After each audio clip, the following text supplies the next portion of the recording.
खरंच बाबासाहेब आंबेडकरांनी सांगितलंय शिक्षण हे वाघिणीचं दूध आहे। आई माझी तुमसरला, मी आजी बरोबर नवेगावला, आजीने योग मागितला माझ्या आईसाठी।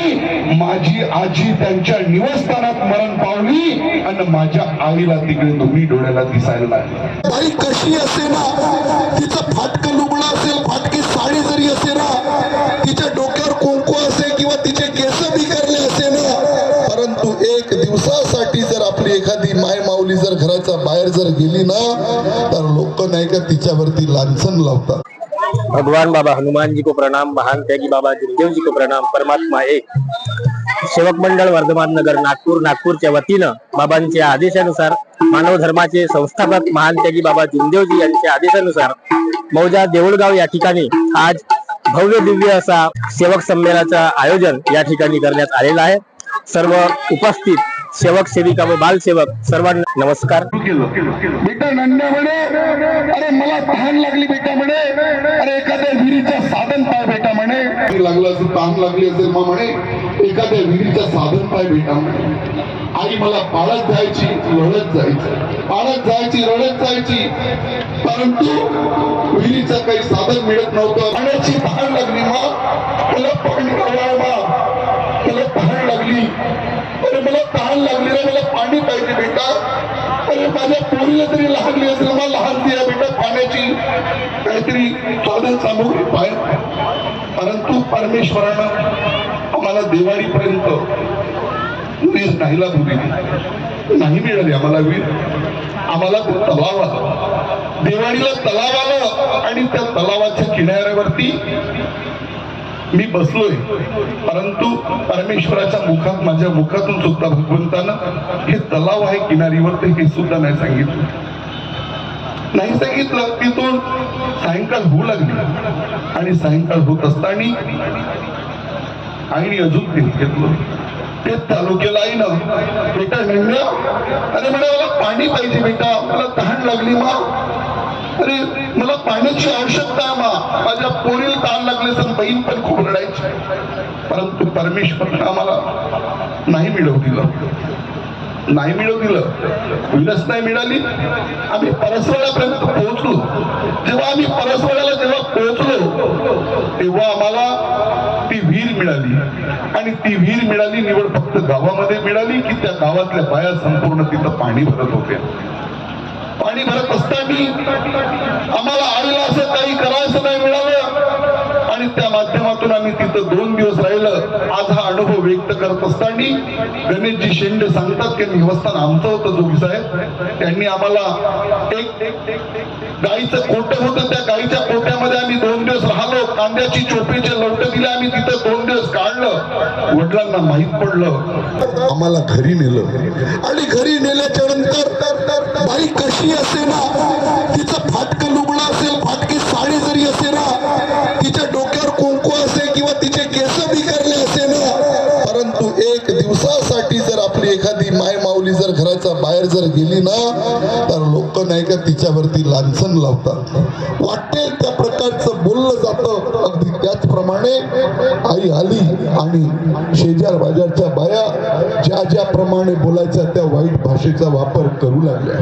असं असताना आमच्या शेजारी माझ्या वडिलाची मामी राहत असायची, तिला एवढं मोठं गळ्याला बेंड होतं, तिचं त्या बेंडातून पश वाहत होतं, तिला माझं बोट घेतलं आणि मुंडी कोटपाशी नवे गाव आहे तिथं आम्ही सायंकाळला गेलो आणि टिकारामजी उईके मार्गदर्शक, आम्हाला काही माहित नव्हतं हे परमात्मा एक मार्ग काय आहे। आम्ही त्यांच्या निवासस्थानामध्ये मुक्काम गाठलं। त्यावेळेला आमचा आजीजाई सुद्धा बांगड्याचा व्यवसाय होता, त्यांच्याकडे मी मुक्काम केलं। त्यांनी विचारलं, बाई म्हणे हे पश वाहत आहे, हे कशाचं आहे बाई म्हणे?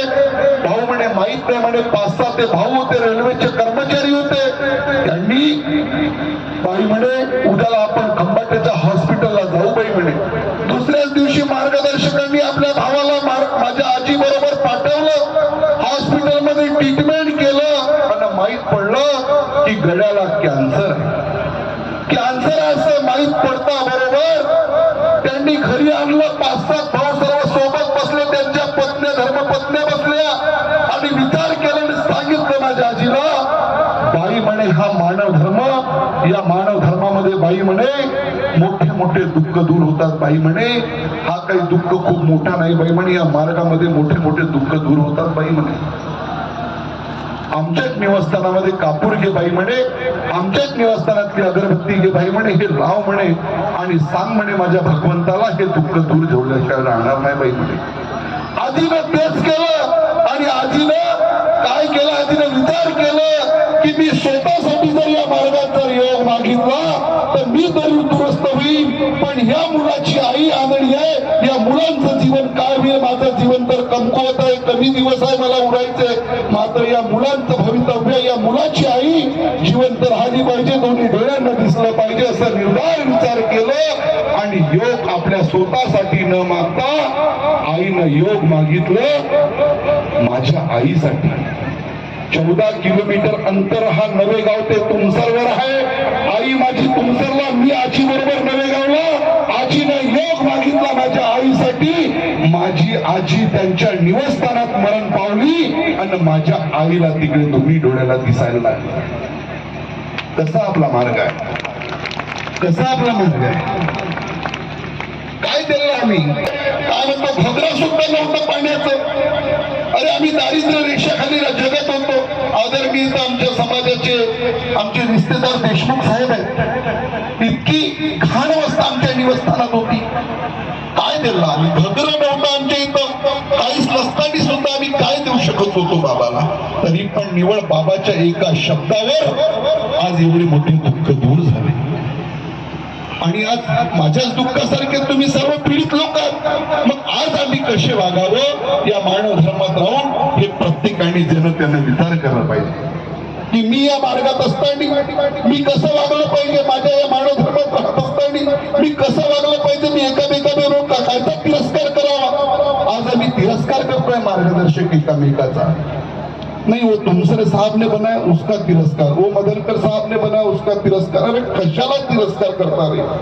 अरे आपण बाबाचे सेवक आहो ना, आपण कोणाचे सेवक आहो, बाबाचे सेवक आहो ना. मग तिरस्काराची भूमिका कशाला करताय. आपल्याला एकोप्याने वागायला सांगितलंय बाबांनी, एकता सांगितले, कुटुंबात आणि सेवकात एकता सांगितलेली आहे. आम्ही आमच्या कुटुंबात एकता बरोबर ठेवतो, पती पत्नी बरोबर वागतो, मुलांबरोबर बरोबर वागतो आणि सेवकांबरोबर आम्ही दुश्मन्या करतो. आणि सांगतो आम्ही विनंती प्रार्थनेमध्ये कुटुंबात आणि सेवकात एकता कायम करणे.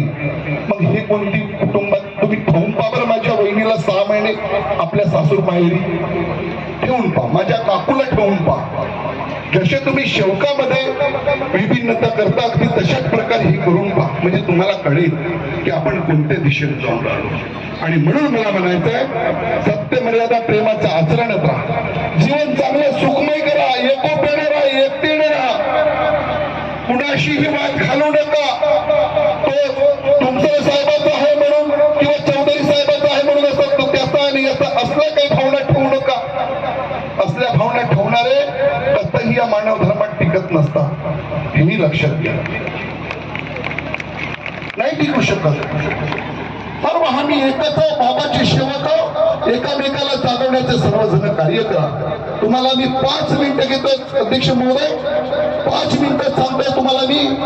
इथे एक सेवक आहे आदरणीय धनराजी चिंदालोरे, सेवक आहे का इथं, तो कुठं आहे, उभं व्हावं. धनराजी चिंदालोरे आमची निवडणूक होती मे महिन्यामध्ये आमची परमपूज्य परमात्मा एक सेवक मंडळाची निवडणूक होती. हा धनराज भाऊ चिंदालोरे यांनी स्वतःच्या भावाचं लग्न 1 वर्षाचं पूर्वी केलं आणि त्या दिवसाच्या 1 वर्षाच्या पूर्वी आपल्या स्वतःच्या भावाचं लग्न केलं आणि लग्न केल्यानंतर सोनबाई झाली प्रेग्नेंट. आणि प्रेग्नेंट झाल्याच्या नंतर तिला दुःख खूप उमावं लागलं, खूप दुःख उमावं लागलं.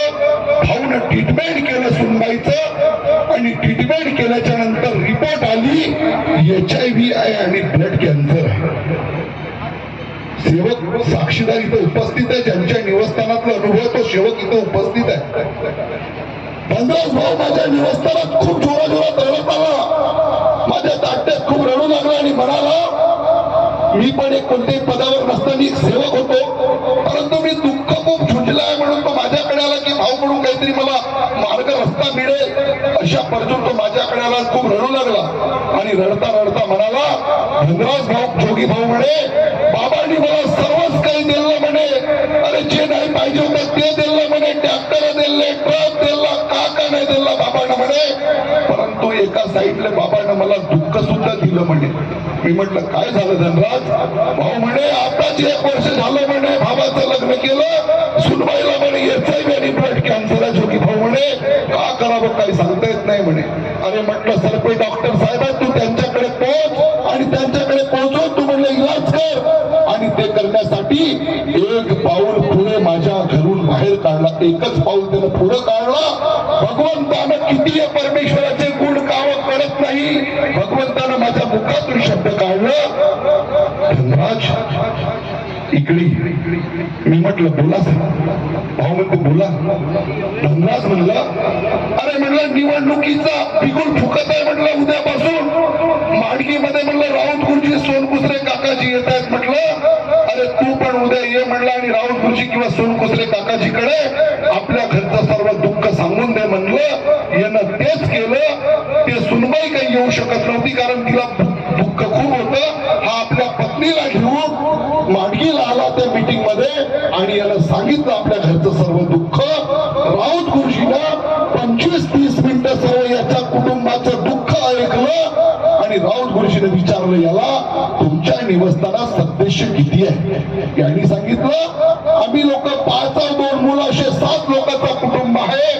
आणि म्हणे याला विचारलं मग तुमच्या निवासस्थानात आश्रम निधी भवन निधी किती लोकांची भरली आहे? यांनी सांगितलं फक्त माझी एकट्याचीच आहे. गुरुजीने सांगितलं अरे म्हणे तुझी एकट्याची भरली आहे, पुऱ्या परिवाराची आश्रम निधी भवन निधी भरून टाक. हा त्या बिमारीच्या उत्तर आहे. हा एकदम विचारात पडला. आश्रम निधी भवन निधी हा आला माझ्याकडे आणि म्हणाला जोगी भाऊ म्हणे आश्रम निधी भवन निधी भरल्यामुळे जर कॅन्सर HIV सारखे जर दुःख दूर होत असतील म्हणे तर उद्याच मी 2 लाख रुपये भरतो म्हणे. तो इथं उपस्थित आहे म्हणे. मी म्हणलं धनराज अरे शब्दामध्ये भगवंत आहे म्हणलं, गुरुजींनी दिलेला शब्द तो पूर्ण कर, बाकीच्या गोष्टी करू नको म्हणलं. आणि यानं तेच केलं. दुसऱ्या दिवशी हा आपल्या त्या सुनबाईला आपल्या पुऱ्या फॅमिलीला घेऊन गेला. त्या सुनबाईचं ट्रीटमेंट पण करायचं होतं. याने आश्रम निधी भवन निधी भवनामध्ये भरली. राऊत गुरुजीला त्या स्लिपा दाखवल्या आणि रिपोर्ट 12 ते 13 दिवसानंतर माझ्या निवासस्थानामध्ये रिपोर्ट मीटिंग होती निवडणुकीची, रिपोर्ट आली HIV पण नील आणि कॅन्सर पण नील. कसा अंत मार्ग आहे? काय दिलं धनराजनं? बाबाला ट्रॅक्टर दिलं, ट्रक दिलं, काय पैसे दिले, काय काहीच नाही दिले. तरी पण निवड शब्दावर एका शब्दावर HIV सारखी बिमारी म्हणजे मी माझ्या स्वतःच्या माम्याला मी पाहिलेला आहे. 5.5 फुटाचा माणूस, दष्टपुष्ट माणूस एका बेंडल्यासारखं मी पाहिलेला आहे. आणि मी माझ्या निवासस्थानामध्ये कॅन्सरची बिमारी म्हणजे माझ्या वडिलाला कॅन्सर, माझ्या मोठ्या वडिलाला कॅन्सर, माझ्या आजीला कॅन्सर आणि ते सर्व दुःखाशी मी झुंजून आलेला आहे. म्हणून ह्या सर्व दुःखाशी मला माहित आहे की काय होतं. आणि मी तर एकच विचार करेल, भगवंताला सांगेल की परमेश्वरा कतई कोणताही जरी का बाबाच्या माझ्या सेवक असेल कोणी असेल असल्या कुटुंबावर बाबा कतई असल्या प्रकारचे दुःख नाही. कारण हे दुःख म्हणलं म्हणजे सोसण्यासारखे दुःख नसतात. आणि म्हणून मला भगवंताला सांगायची की असले दुःख आमच्या सेवकांवर नको आहे.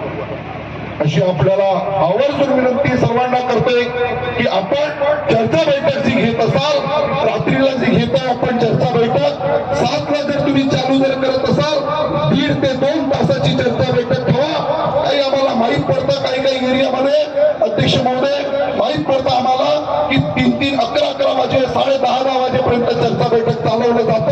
ही संपूर्ण चर्चा बैठक आदरणीय मार्गदर्शक मंडळींना मी सर्व आमच्या पदाधिकाऱ्यांच्या समोर मी घोषित करत आहे की चर्चा बैठक टाइम टू टाइम असायला पाहिजे. चाहे तो मग 9 वाजे जर संपत असेल तिथे 9:15चा वेळ होता कामाचा मग तिथं कोणी येईना, परंतु टाइम टू टाइम चर्चा बैठक. कारण आजकाल प्रत्येक मुलांना शिक्षणाकडे लक्ष द्यायचं आहे आणि म्हणून मी आवर्जून सांगतोय, सर्व वेळ नाहीये त्याच्यावरही बोलायचं, तर मी बोलत नाही आता. सर्व सेवक बांधवांना, सेवकांच्या मुलांना विनंती करतोय की सर्वात जास्त जर लक्ष जर करायचं असेल तर शिक्षणाकडे लक्ष द्या. शिक्षण हे वाघिणीचं, खरंच बाबासाहेब आंबेडकरांनी सांगितलंय, शिक्षण हे वाघिणीचं दूध आहे. नाहीतर पूर्वी हे शिक्षित लोकच आपल्या मुलांना शिकवायचे. आज आमचे साहेब, तुमचे साहेब मुलांना डॉक्टर घडवलं, एका मुलांना मास्तर घडवलं. चौधरी साहेबांनी आपल्या पुतण्याला डॉक्टर घडवलं, MBBS नंतर MD डिग्री आहे. आज एवढे मोठे मोठे आज आमचे गुरबेले साहेब, यांचे मुलं सुद्धा, यांचे पुतणे सुद्धा डॉक्टर आहेत. म्हणजे आम्हालाही सुद्धा आपण यांच्या माध्यमातून घडलो पाहिजे, असे प्रत्येक सेवकांनी कार्य करा. माझ्या सेवकींताईंनी कार्य करावं, एवढंच बोलू इच्छितो आणि मी माझ्या शब्दाला विराम देतो. नमस्कार.